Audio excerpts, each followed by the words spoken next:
이 최종 조사 결과가 나와 봐야겠지만 이 환자 말대로 대구에서 왔다는 이유로 다른 병원에서 진료를 거부당했다면 이것도 심각한 문제입니다.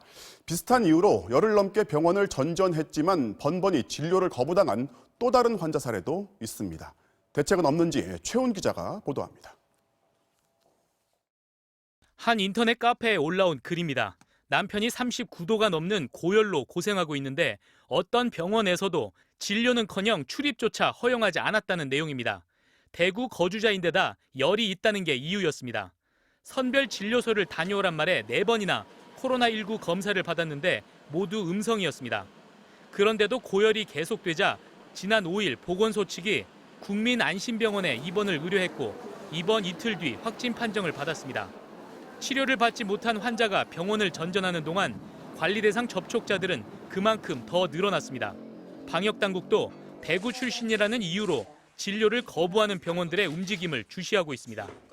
서울 지역에 있는 대형 병원들을 중심으로 받지 않으려는 움직임이 있다는 점을 저희들도 심각하게 지금 바라보고 있습니다.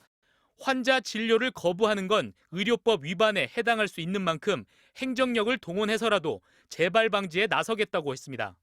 무조건 대구에서 왔다고 해서 내가 거부를 하거나 필요 이상의 조치를 취하는 것에 대해서는 저희들도 행정력을 동원해서 그러한 조치가 일어나지 않도록. 실제로 보건복지부는 최근 모든 의료기관에 정당한 이유 없이 진료 거부를 하지 말라는 공문을 보내기도 했습니다. 하지만 병원 입장에선 원내 감염에 따른 시설 폐쇄 등을 막기 위해 대구 출신 환자들에게 보건소 선별 진료소 등 다른 방법을 안내했다면 진료 거부가 아니란 주장도 나옵니다.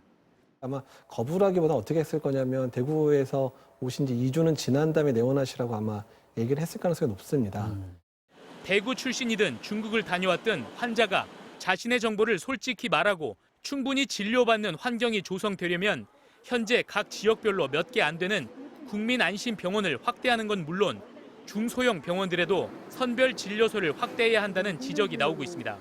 그래야 환자도 제대로 진료를 하고 또 호흡기 환자를 구별을 해서 또 다른 데로 전원을 해서 확진 환자 격리도 할 수 있는 아주 최전선이 될 수 있는 거죠. 작은 병원들이.